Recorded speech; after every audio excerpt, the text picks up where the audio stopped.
সুপ্রিয় দর্শকবৃন্দ, ঘাড় ব্যথার তো অনেকগুলো কারণ আছে। তো এর মধ্যে যদি ঘাড় ব্যথার সাথে সাথে কোনো হাতের দিকে তার ঝিনঝিন করে অথবা টিংলিং সেন্সেশন হয়, মানে হাতের দিকে ব্যথা যায়, তার মানে ধরে নেব যে এটা কোনো নার্ভে কম্প্রেশন হয়েছে। তো এই ধরনের ক্ষেত্রে আমাদের প্রথমেই ডায়াগনোসিসটা কনফার্ম করতে হবে।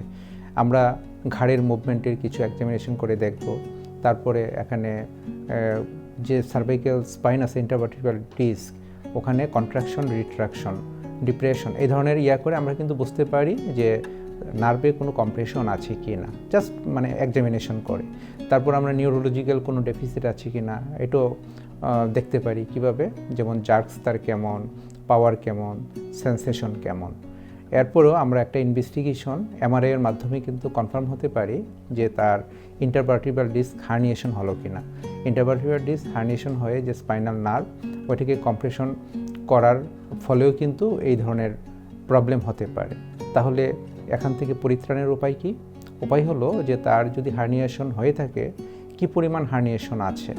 এটা যদি রেড ফ্ল্যাগ সাইন নামে যে কতগুলো কথা আছে, যেমন সেন্সেশন অনেক কমে গেল, পাওয়ার অনেক কমে গেল, প্রচণ্ড ব্যথা, এই ধরনের যদি না থাকে, তাহলে কিন্তু আমরা যে চিকিৎসার মাধ্যমেও, কনজারভেটিভ চিকিৎসার মাধ্যমেও আমরা সুস্থ করতে পারি।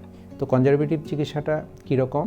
যে এখন প্রথম হলো যে তার কিছু প্রপার পজিশনিং, তারপর যেহেতু তার এখানে একটা কম্প্রেশন আছে, এই ধরনের ক্ষেত্রে আমরা ডিউরিং জার্নি তাকে একটা সার্ভাইকাল কলার ব্যবহার করতে বলি। তারপর আমরা কিছু এক্সারসাইজ দিই এখানে মাংসপেশিগুলোকে স্ট্রেংথেনিং করার জন্য, বিশেষ করে আইসোমেট্রিক নেক মাসল স্ট্রেংথেনিং এক্সারসাইজ আর শোল্ডার এলিভেটিং এক্সারসাইজ। তারপর আমরা এখানে কিছু যে ঠান্ডা গরম শেক দিতে পারি। তারপর কিছু মেডিকেশন দিতে পারি। মেডিকেশনের মধ্যে প্যারাসিটামল অথবা অ্যানেসিয়াইডস, তারপর কিছু মাসেল রিল্যাক্সেন্ট, টলপিরিসন হতে পারে, টিজানিডিন হতে পারে অথবা ব্যাকলোফেন হতে পারে। তারপর এখানে আমরা কিছু B1, B6, B12 কম্বিনেশন, নিউরোবি, এই জাতীয় ওষুধ দিতে পারি। তারপরে প্রিগ্যাবালিন অথবা গাবাপেন্টিন দিতে পারি। তারপর আমরা কিছু ফিজিক্যাল মডালিটিস ইউজ করতে পারি। ফিজিক্যাল মডালিটিসের মধ্যে short wave diathermy, microwave diathermy, তারপরে ইভেন সার্ভাইকাল ট্রাকশন, এটা ম্যানুয়াল হতে পারে অথবা মেশিন ইন্টারমিডিয়েট সার্ভাইকাল ট্রাকশন দিয়েও আমরা চিকিৎসা করতে পারি।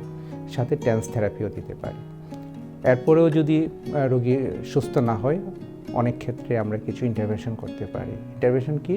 ওখানে যে নার্ভটা কম্প্রেশন আছে, ওখানে যদি আমরা স্টেরয়েড ইনজেকশন, সোনো গাইডেড অথবা সিয়াম গাইডেড, ওই জায়গায় আমরা যদি ইনজেকশনের মাধ্যমেও আমরা কিন্তু ব্যথা নিরাময় করতে পারি। যারা ঘাড় ব্যথায় ভুগছেন এবং ঘাড়ের ব্যথা ঘাড় থেকে হাতে যাচ্ছে, তাদের দুশ্চিন্তার কোনো কারণ নেই।